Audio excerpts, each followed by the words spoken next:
Bonjour et bienvenue à ce premier vidéo de notre toute première semaine de MQG 103. Donc pour ceux qui ignoreraient encore qui je suis, c'est Jean-Philippe Morissette, donc c'est avec moi que vous allez suivre le cours de MQG 103 pendant la session. Donc comme vous le voyez à l'écran, on va procéder un peu de manière spéciale de cette session-ci. On va y aller avec donc des vidéos qui vont être asynchrones, donc vous allez pouvoir écouter ça quand est-ce que vous voulez, ça va être disponible. Et moi ce que je vais faire, c'est que je vais remplir avec vous les notes de cours. Je vais vous expliquer un petit peu comment est-ce qu'on fait pour comprendre les différentes choses. Et en plus de ça, en plus des vidéos qui comprennent finalement le contenu du cours, on va avoir des réunions aussi là, à chaque semaine où vous allez pouvoir venir me poser des questions, que je vais pouvoir faire des petits résumés sur les choses qu'on va avoir vues à chaque semaine. C'est pas la première fois que j'ai une expérience comme ça là, avec des contenus asynchrones. Donc typiquement, moi ce que j'aime faire, c'est que j'aime vraiment couper ça en petites vidéos. Qui sont vraiment plus thématiques là, de cette façon-là. C'est plus facile à suivre et vous, déjà, ça vous le découpe en plusieurs morceaux. Donc, si jamais c'est dur pour vous peut-être d'être assis 2-3 heures par semaine en face de votre ordinateur, là, ça vous le coupe déjà en petits morceaux là, qui suivent bien. Donc, vous pouvez répartir ça comme vous le voulez dans votre semaine. Donc, sans plus tarder, on va se tourner vers notre premier chapitre, donc le chapitre 1, qui est les notions élémentaires de calcul et d'algèbre. Donc, essentiellement, là-dedans, ce qu'on va faire, c'est qu'on va faire plusieurs rappels, là, des petites mises à niveau. On veut s'assurer que tout le monde ait vraiment le bagage pour être capable de passer au travers là, de tout ce qu'on va voir dans le cours. Donc, on prend un petit step back, là, on recule un peu pour être sûr que tout le monde on puisse avancer ensemble bien comme il faut. Donc, on va descendre un petit peu, donc c'est essentiellement ce que ça disait ici. Et on va commencer avec les opérations de base que l'on peut faire sur les fractions. Et donc on commence avec les opérations sur les fractions. Première opération qu'on va voir ici, c'est la simplification de fractions. Donc c'est quoi la simplification de fractions? C'est quand on vient considérer le numérateur, qui est la partie en haut de notre fraction, avec notre dénominateur, qui est la partie en bas. Et on va vouloir venir canceller, donc venir enlever le plus de choses qu'on peut là, pour la rendre à sa forme la plus simple. C'est pour ça qu'on dit simplifier. Ici, la simplification va vraiment se faire au niveau là, des facteurs, donc des choses qui viennent multiplier les nombres qui sont en haut et en bas. On va venir canceller donc les facteurs là, qui sont communs au numérateur et au dénominateur. Donc pour ça, on va regarder l'exemple 1.1.1 qui est juste en dessous. Donc on a deux exemples. On va y aller avec le petit a. Donc ici, on a 6 sur 21. Donc là, il faut se demander, mais qu'est-ce que ces deux nombres-là ont en commun? Donc pour faire ça, ce qu'on peut faire, c'est qu'on peut venir réécrire les nombres. Donc 6, c'est quoi? 6, c'est la même chose que 2 fois 3. Et on peut venir écrire 21. 21, c'est quoi? C'est 3 fois 7. Et là, c'est ça essentiellement nos facteurs. Là, chaque facteur, c'est chaque nombre ici là, qui est comme à sa forme la plus simple. Donc 2, on ne peut pas venir subdiviser ça. 3, on ne peut pas non plus. Et 7, c'est la même chose, on ne peut pas venir le subdiviser encore. Donc là, ils sont exprimés de leur manière la plus simple, mais sans avoir cancellé les facteurs. Et là, ce qu'on va venir faire, c'est qu'on va venir vraiment canceller. Donc ici, on va annuler le 3 qui est ici avec le 3 qui est juste en dessous. Et on va juste garder les choses qui restent. Donc, qu'est-ce qui reste ici? Il nous reste 2 sur 7 ou 2 septièmes.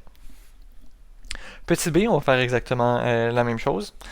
Donc, typiquement, ce que vous allez vouloir faire, parce que très possiblement, vous ne connaissez pas les facteurs de tous les nombres. Les gros nombres en particulier, ça devient compliqué. Donc, on essaie d'y aller de manière systématique. Donc, si on y va avec le 15, est-ce que 15, ça se divise par 2? Non, ça ne se divise pas par 2 parce que c'est pair. OK. Est-ce que ça se divise par 3? On peut l'essayer. On peut sortir la pitonneuse, faire 15 divisé par 3 et on va trouver que ça fonctionne. Et si on divise par 3, on va trouver qu'il nous reste 5. Et là, 3 et 5, on ne peut pas venir subdiviser ça. Donc, on a terminé. Ensuite, on a 105. Donc là, 105, même chose, c'est pas divisé par 2 parce que c'est pas pair. Est-ce que c'est divisible par 3? Même chose, on peut sortir la pitonneuse, on l'essaye. Sinon, il y a un des trucs qu'on peut faire. Donc je vais mettre ça juste à droite là, pour savoir quand c'est divisible par 3. On prend la somme des nombres. Donc mettons, on prend la somme des nombres. Donc ici, c'est 105. Donc la somme, c'est 1 plus 0 plus 5. Ça ici, ça donne 6. Et si ce nombre-là est divisible par 3, alors ça veut dire que notre nombre de départ l'est aussi. Donc ça ici, est-ce que c'est divisible par 3? Oui. Donc ça veut dire que 105 est divisible par 3. Encore là, vous allez avoir besoin de le faire à la calcul pour savoir si ça fonctionne ou pas, mais des fois ça peut nous donner une idée rapide de si ça va fonctionner ou non. Et là, il y a différents trucs aussi. On sait que quand un nombre finit par 0 ou par 5, ça veut dire qu'il est divisible par 5. Donc celui-là, il serait divisible par 5. Et là, si vous faites 105 divisé par 3 divisé par 5, sur votre pitonneuse. Ça va vous donner 7 et là on va avoir terminé. Une fois qu'on a fait ça, on peut venir canceller les choses en haut et en bas qui sont la même chose. Donc, il semble rien nous rester en haut, mais en fait, il ne faut pas oublier là, que quand on est en train de faire de la simplification comme ça, là, on peut toujours écrire un 1, autant en haut qu'en bas. Donc, quand il ne reste plus rien, ça veut dire qu'il reste seulement 1, et donc dans ce cas-ci, il nous reste 1 sur 7 ou 1 septième. Donc ça, c'était pour la simplification de fraction. On est donc rendu à notre deuxième type d'opération. Donc ici, ça va être l'addition et la soustraction de fractions. Donc, bon, on voudrait se trouver une manière un peu systématique de réussir à faire ça sans se tromper. Donc, je vais vous lister en fait des étapes. Donc, ici, étape 1, qui va être de faire l'opération dénominateur commun. Donc, ça, on va voir ensemble comment est-ce qu'on peut arriver à faire ça. Donc, on met les deux trucs sur un dénominateur commun. Deuxième étape, on va venir faire l'opération. Donc l'opération ici qui va être soit la soustraction ou l'addition. Et on va le faire seulement sur le numérateur. Et on va terminer par une simplification. Ça va être un peu notre démarche à suivre. C'est pas nécessairement la seule manière de s'en sortir, mais c'est la démarche qu'on va présenter là, qui va marcher à tout coup. Donc, on a 2 tiers plus 5 septièmes comme premier exemple. Donc, ceci, c'est égal à quoi? On se réfère à notre démarche là, qui est inscrite juste ici. On veut les mettre sur un dénominateur commun pour commencer. Comment est-ce qu'on fait ça? Bien, ce qu'on va venir faire, c'est qu'on va prendre la première fraction, donc 2 tiers, et on va venir multiplier en haut et en bas par le dénominateur de la deuxième fraction. Donc, ça ici, ça va être 2 fois 7 sur 3 fois 7, plus... Et là, on prend notre deuxième fraction, donc ça c'est 5 septièmes.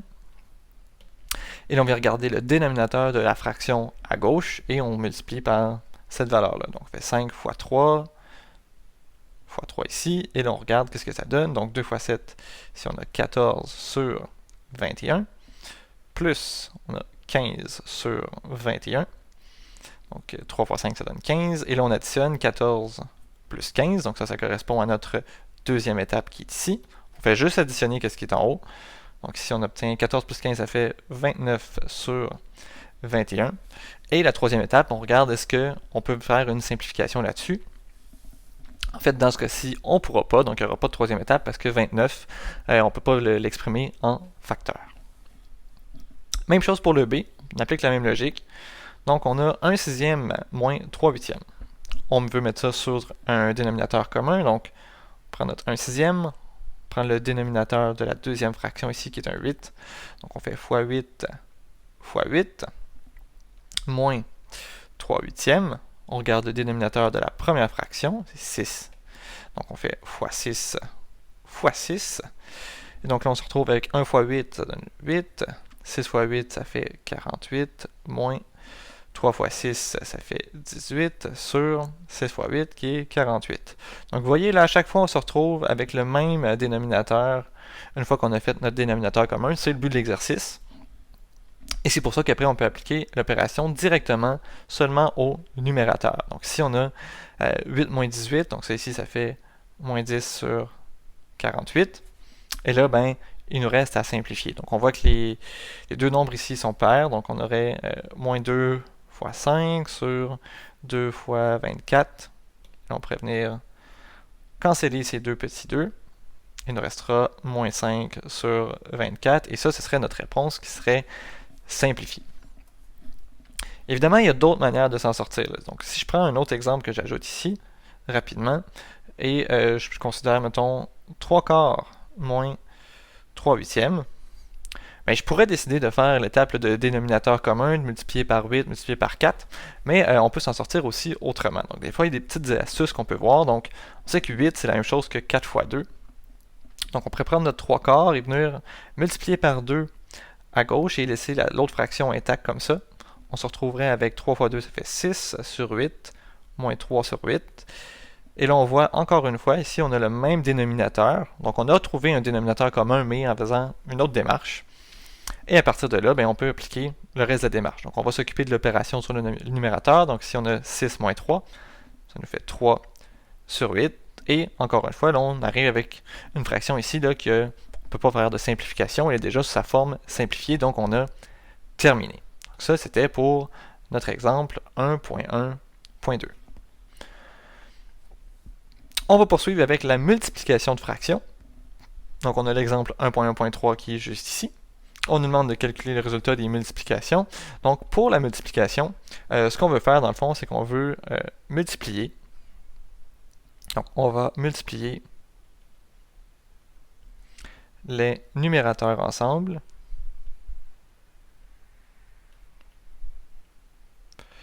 et les dénominateurs ensemble.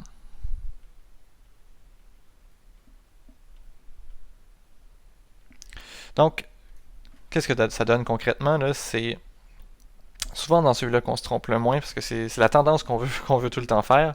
Donc, si on a 2 fois 5, donc on multiplie vraiment les numérateurs ensemble, on prend 2 fois 5, on obtient 10, et après on fait au dénominateur 3 fois 7, 21. C'est pas plus compliqué que ça. On fait vraiment de manière directe. Si on regarde le petit b, là on peut se dire, oh, là on a un problème, on n'a comme pas de numérateur ou de dénominateur pour le 5. Encore une fois, ce qu'on peut se rappeler, c'est que n'importe quel entier, donc un chiffre ici comme 5, on peut toujours l'exprimer sous forme de fraction. En fait, tout ce qu'il suffit de faire, c'est de rajouter 1 sur 1 comme ça. Et là, ben, on peut appliquer un peu la même chose. On va faire 5 fois 2 qui va être au numérateur. Donc ici, ça nous donne 10. Et pour le dénominateur, on va multiplier notre 1 avec notre 3. Ça nous donne 3. Et même chose, on aurait pu simplifier si on avait besoin, mais dans le cas de ces deux fractions-là, on n'avait rien à simplifier. Ensuite de ça, avec la multiplication vient logiquement la division. Donc on va faire l'exemple 1.1.4. Et on nous dit juste au-dessus, donc que diviser deux fractions, ça revient tout simplement à multiplier la première fraction par l'inverse de la seconde. Donc ce qu'on va venir faire, c'est que plutôt que diviser par une fraction, ce qui peut être relativement mêlant, ce qu'on va venir faire, c'est qu'on va venir vraiment multiplier par l'inverse, on va venir flipper notre deuxième fraction. Donc, si on fait le A, donc ici on a 4 neuvièmes divisé par 5 septièmes, donc on va dire que c'est la même chose que 4 neuvièmes multiplié par l'inverse de la deuxième. Donc on prend la fraction qui est ici et on vient la flipper, ça nous donne 7 sur 5. Et là après, ben, on applique exactement ce qu'on vient de faire à la multiplication. Donc on multiplie ensemble ce qui se passe en haut, donc on a 4 fois 7, ça fait 28. Et on multiplie ce qui est en bas, donc ici on a 9 fois 5, ça donne 45. Et encore une fois, on pourrait simplifier si c'était possible de le faire. Au petit b, on a encore le même genre de problème qu'on avait tantôt. Donc on a une fraction qui est divisée par un entier. On ne peut pas vraiment appliquer directement la logique qu'on vient d'appliquer au a. Donc on va faire la même chose. On va venir rajouter un divisé par 1. Donc n'importe quel entier, c'est la même chose que lui-même divisé par 1. On peut toujours là, réécrire ça de cette façon-là. Et après, ben, on peut poursuivre. Donc, on prend notre 2 cinquièmes, première fraction, on n'y touche pas, et à place de diviser, on va venir multiplier par l'inverse. Donc, on prend notre fraction ici, 3 sur 1, on l'inverse, ça devient 1 sur 3. Et là, après, ben, on fait notre démarche de multiplication. Donc, on ferait 1 fois 2, ça donne 2. Et au dénominateur, on a 3 fois 5. Ça ici, ça nous donne 15, et on obtient 2 cinquièmes.